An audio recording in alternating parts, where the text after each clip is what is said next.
আপনার বাসায় ইন্টারনেট সংযোগ রয়েছে, সেটা দিয়ে আপনি স্বাচ্ছন্দ্যে মোবাইলে ইন্টারনেট ব্যবহার করতে পারছেন ঠিকই, কিন্তু যখনই আপনি আপনার ল্যাপটপ কিংবা ডেস্কটপ পিসিতে ইন্টারনেট চালাতে যাচ্ছেন তখন তা অনেক স্লো হয়ে যাচ্ছে। এই সমস্যার জন্য আপনি ব্রডব্যান্ড সেবাদাতাকেও ফোন দিতে পারছেন না, কারণ আপনার ফোন থেকে কিন্তু আপনি ইন্টারনেট স্পিড খুবই ভালো পাচ্ছেন। তার মানে সমস্যাটি আপনার ল্যাপটপ কিংবা ডেস্কটপে। এমন সমস্যা হয়ে থাকে সাধারণত কম্পিউটারের কিছু সেটিংসের জন্য। আজকে আপনাদের দেখাবো কিছু সেটিংস পরিবর্তন করে কিভাবে আপনি আপনার পিসি কিংবা ল্যাপটপের ইন্টারনেট স্পিড বাড়াতে পারেন। আপনারা দেখছেন টেক মাই টিউন। বরাবরের মতো আপনাদের সাথে আছে আমি রেদওয়ান। ভিডিওটিতে একটি লাইক দিয়ে চ্যানেলটিকে সাবস্ক্রাইব করে নেওয়ার অনুরোধ রইল।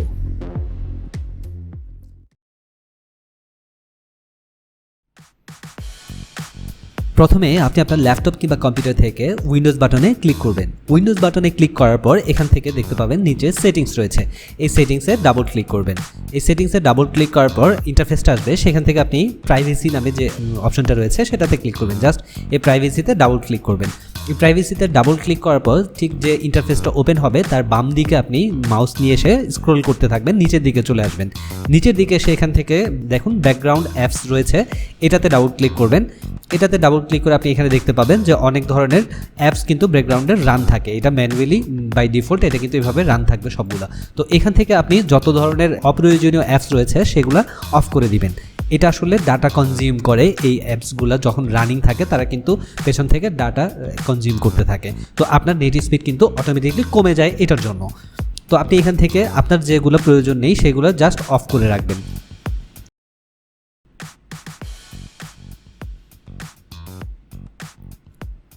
এই সেটিং শুধুমাত্র তাদের জন্য রাউটারের থ্রুতে যারা পিসি বা ল্যাপটপ চালায়, অর্থাৎ ওয়াইফাই কানেকশন দিয়ে ইন্টারনেট চালাচ্ছেন। বর্তমানে আপডেট সিপিইউগুলোতে বিল্ট ইন ওয়াইফাই অপশন দেওয়া থাকে, যা আগে ছিল না। আর যারা ল্যাপটপ দিয়ে ইন্টারনেট চালায় তারা ইথারনেট কেবল খুব কমই ব্যবহার করে থাকেন। সোজা কথায় বলতে গেলে যারা কেবল কানেক্ট করা ছাড়া পিসি বা ল্যাপটপে ইন্টারনেট চালায় তাদের জন্য এই ট্রিক্স। প্রথমত কী করতে হবে সেটার জন্য আপনি আপনার কম্পিউটারে কন্ট্রোল প্যানেল ওপেন করবেন। আমি জাস্ট আমার কন্ট্রোল প্যানেল ওপেন করে নিচ্ছি। কন্ট্রোল প্যানেল ওপেন করে এখান থেকে দেখবেন নেটওয়ার্ক অ্যান্ড ইন্টারনেট সেটিংস, এই অপশনটাতে চলে যাবেন। Network and internet settings, just এটাতে ক্লিক করে নেটওয়ার্ক অ্যান্ড শেয়ারিং সেন্টার এটাতে যাবেন। নেটওয়ার্ক অ্যান্ড শেয়ারিং সেন্টারে ডাবল ক্লিক করবেন। এখান থেকে আপনাকে যেতে হবে চেঞ্জ অ্যাডাপ্টার সেটিং, এটাতে ডাবল ক্লিক করবেন। এখান থেকে আপনাকে যেতে হবে ওয়াইফাইতে, দেখতে পাচ্ছেন একদম বাম পাশে ওয়াইফাই রয়েছে, এটাতে মাউস নিয়ে গিয়ে জাস্ট একটা ক্লিক করবেন। ওপেন না করে ক্লিক করে মাউসের ডান পাশে ক্লিক দিয়ে জাস্ট প্রপার্টিসে ক্লিক করবেন। প্রপার্টিসে ক্লিক করার পর যে ইন্টারফেসটা চলে আসবে এখান থেকে আপনাকে বের করতে হবে ইন্টারনেট প্রোটোকল ভার্সন 4, অর্থাৎ এই যে দেখতে পাচ্ছেন internet protocol version 4 TCP IPv4, এটাতে গিয়ে আপনাকে ডাবল ক্লিক করতে হবে। এটাতে ডাবল ক্লিক করে এখান থেকে জাস্ট আপনি নিচে দেখুন এখানে রয়েছে DNS setting, just DNS server setting. তো এখানে নিচেরটা আপনি ইউজ করবেন, উপরেরটা বাই ডিফল্ট দেওয়া থাকে। নিচের এটাতে ক্লিক করার সাথে সাথে কিন্তু আপনার বক্সে এখান থেকে আপনাকে ডিএনএস সেট আপ করতে হবে 8 ডট, দেখতে পাচ্ছেন এখান থেকে 8.8 আবার 8, মানে এখানে 4টা 8 আপনাকে দিতে হবে, 888, জাস্ট 4টা 8, এবং নিচে দিতে হবে আপনাকে 8.8, তারপর দিতে হবে 4.4, অর্থাৎ 8.8.8, এবং নিচে অল্টারনেটিভ ডিএনএস সার্ভার সেটা দিতে হবে 8.8.4.4। এটা দিয়ে জাস্ট ওকে করতে হবে। এটা হচ্ছে আপনার গুগলের ডিএনএস সার্ভার। এটা যখন আপনি দিবেন তখন কিন্তু আপনার ইন্টারনেট স্পিড অনেক বাড়বে আগের থেকে। জাস্ট এটা দিয়ে ওকে দিবেন। ওকে দিয়ে এখান থেকে ওকে কমপ্লিট, এটা কমপ্লিট হয়ে গেলে আপনি এখান থেকে বের হয়ে যাবেন। জাস্ট এতটুকুই এটার কাজ।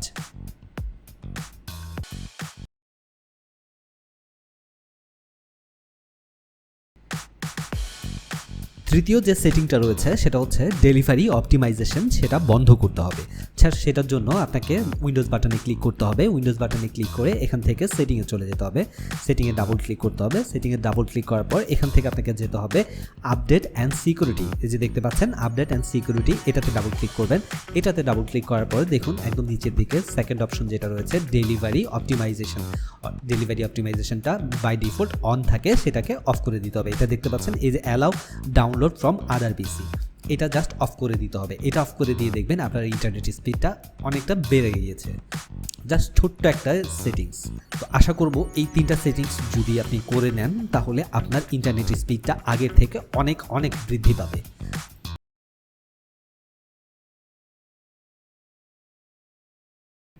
4 নম্বর সেটিংসটা হচ্ছে উইন্ডোজ অ্যানালাইজার দিয়ে আপনি আপনার ওয়াইফাইয়ের চ্যানেলটাকে সিলেক্ট করে দিবেন। কোন চ্যানেলটা সিলেক্ট করবেন সেটা আপনাদেরকে দেখাবো। আপনার কম্পিউটার কিংবা ল্যাপটপে যদি ওয়াইফাই অ্যানালাইজার না থেকে থাকে অবশ্যই সেটা ডাউনলোড করে নেবেন। তো সেটা কিভাবে ডাউনলোড করবেন সেটা আমি আপনাদেরকে দেখাচ্ছি। আপনার যে কোনো একটা ব্রাউজার ওপেন করবেন, ব্রাউজার ওপেন করে সেখানে লিখবেন ওয়াইফাই অ্যানালাইজার উইন্ডোজ 10, জাস্ট এটা লিখে সার্চ করবেন, এটা লিখে এন্টার দিবেন। এন্টার দেওয়ার পর প্রথম যে লিঙ্কটা চলে আসবে সেটা হচ্ছে ওয়াইফাই অ্যানালাইজারের লিঙ্ক। এটা মাইক্রোসফটের একটি অ্যাপস। জাস্ট এটা এখানে ডাউনলোড থাকবে, গেট লেখা থাকবে। আমি অলরেডি ডাউনলোড করেছি বিধায় এটা এখানে দেখাচ্ছে এরকম। জাস্ট এখানে গেট থাকবে, ক্লিক করে দিবেন, একদম ফ্রিতে আপনি এটা ডাউনলোড করে নিতে পারবেন। আমি এখন দেখাচ্ছি ডাউনলোড করার পর আপনি কিভাবে সেখান থেকে আপনার ওয়াইফাইয়ের চ্যানেলটাকে চিহ্নিত করবেন এবং সেটা সিলেক্ট করবেন। আমি জাস্ট আমার অ্যানালাইজারটাকে ওপেন করছি, ওয়াইফাই অ্যানালাইজার। জাস্ট এটা ওপেন করব, ডাবল ক্লিক করছি। এটা যখন ওপেন হয়ে যাবে অ্যানালাইজার থেকে, আপনি দেখুন অ্যানালাইজারের এটা যখন ওপেন হয়ে যাবে, আমার ল্যাপটপটি আসলে ওয়াইফাইয়ের সাথে কানেক্টেড। তো যে কারণে অ্যানালাইজারটা ওপেন করার সঙ্গে সঙ্গে কিন্তু আমার ওয়াইফাইয়ের ডিটেলটা এখানে দেখাচ্ছে। তো এখান থেকে জাস্ট আপনি যাবেন অ্যানালাইজে ক্লিক করে আপনি দেখবেন এই নিচে যেগুলো দেখতে পাচ্ছেন এগুলো হচ্ছে চ্যানেল। এখানে কোন চ্যানেলটাতে সবচাইতে বেশি ফ্রিকোয়েন্সি দেখা যাচ্ছে জাস্ট সেই চ্যানেলটা আপনি রাউটারে গিয়ে সিলেক্ট করে দিবেন। আমার এখান থেকে দেখতে পাচ্ছেন আমার এখানে 1 নম্বর যে চ্যানেলটা রয়েছে সেটা কিন্তু প্রচুর পরিমাণে আপ ডাউন করছে, সেটা আসলে স্থির না। আর 11 নম্বর যে চ্যানেলটা দেখাচ্ছে সেটা কিন্তু একদম স্থির এবং এটা চ্যানেল কিন্তু এটার সিগন্যাল খুবই স্ট্রং। এটা কিন্তু আপ ডাউন খুব কম করছে, এটার মতো নয়। তো এখন আমাকে কি করতে হবে, এখান থেকে আমি দেখে নিচ্ছি যে 11 নাম্বারটা স্ট্রং খুবই। আপনারা এটা দেখে নেবেন যে কোন চ্যানেলটা আপনাদের এখানে বেশি শো করছে কিংবা স্টেবল নেটওয়ার্ক প্রদান করছে, জাস্ট সেটা আপনি ওখান থেকে সিলেক্ট করে দেবেন। এখন সেটাকে কীভাবে সিলেক্ট করবেন, আপনি আপনার রাউটারের ঢুকবেন, রাউটার সেটিংসে যাবেন। আমি আমার রাউটার সেটিংসে যাচ্ছি, এখান থেকে আমি আমার রাউটারে ঢুকবো। আমি আমার রাউটারে ঢুকে এখান থেকে রাউটার লগ ইন করলাম। রাউটার লগ ইন করার পর আমি কোন নেটওয়ার্ক চালাচ্ছি সেটা এখান থেকে শো করে নিয়ে দিতে হবে। যেমন আমি ওয়্যারলেস 5G সেটা আমি চালাচ্ছি না, ওয়্যারলেস 2.4G এটা আমি চালাচ্ছি। এটাতে ডাবল ক্লিক করব। এটাতে ডাবল ক্লিক করে এখান থেকে অ্যাডভান্স সেটিং যে অপশনটা রয়েছে সেই অ্যাডভান্স সেটিং আমি চলে যাচ্ছি। এখান থেকে এটাতে ডাবল ক্লিক করে দিলাম। এখান থেকে ডাবল ক্লিক করে এখানে দেখুন চ্যানেল নাম্বার দেখতে পাচ্ছেন, এখানে রয়েছে চ্যানেল নাম্বার। জাস্ট এখান থেকে আমি তো এখানে দেখলাম যে আমার অ্যানালাইজারে সবচাইতে বেশি স্ট্রং হচ্ছে 11 নম্বর চ্যানেলের যে ইটা রয়েছে, সিগন্যাল রয়েছে সেটা সবচাইতে বেশি স্ট্রং। সুতরাং আমি আমার এখান থেকে 11 নম্বরটাকে সিলেক্ট করে দিচ্ছি। এটা বাই ডিফল্ট যে কোনো একটা থাকতে পারে, তো যেটা আমার স্ট্রং আমি সেটাই সিলেক্ট করে দেবো। এখান থেকে যদি আমার স্ট্রং দেখাতো 5 নাম্বার, তাহলে আমি 5 নাম্বার চ্যানেলটাই হয়তো সিলেক্ট করে দিতাম। যেহেতু আমার এখানে 11 দেখাচ্ছে, আমি 11 নাম্বারটাকে সিলেক্ট করে দিয়ে এটাকে জাস্ট সেভ দিয়ে দিব, অ্যাপ্লাই, এবং এটা সেভ হয়ে যাবে। এটাকে অ্যাপ্লাই করে দিলাম, বাস এটা এখন সাকসেসফুলি সেভ হয়ে গিয়েছে। এটার পর আমার ইন্টারনেট স্পিডটা কিন্তু অনেক বেড়ে যাবে। করে দেওয়ার পর আপনার ইন্টারনেট স্পিড দেখবেন অনেক স্মুথ হয়েছে এবং অনেক স্পিড আপনি পাচ্ছেন আগের তুলনায়। ভিডিওটি কেমন লাগলো অবশ্যই কমেন্ট করে জানাবেন। আর আপনাদের জন্য যদি কোনো প্রবলেম থাকে ডেফিনেটলি আমাকে কমেন্ট করবেন, আমি সেটা সলভ করার চেষ্টা করব। আপনারা কী ধরনের ভিডিও দেখতে চান সেটা অবশ্যই কমেন্ট করে কিন্তু জানাবেন। সবাই ভালো থাকবেন, সুস্থ থাকবেন। দেখা হবে পরবর্তীতে কোনো নতুন ভিডিওতে। ভালো থাকবেন, আল্লাহ হাফেজ।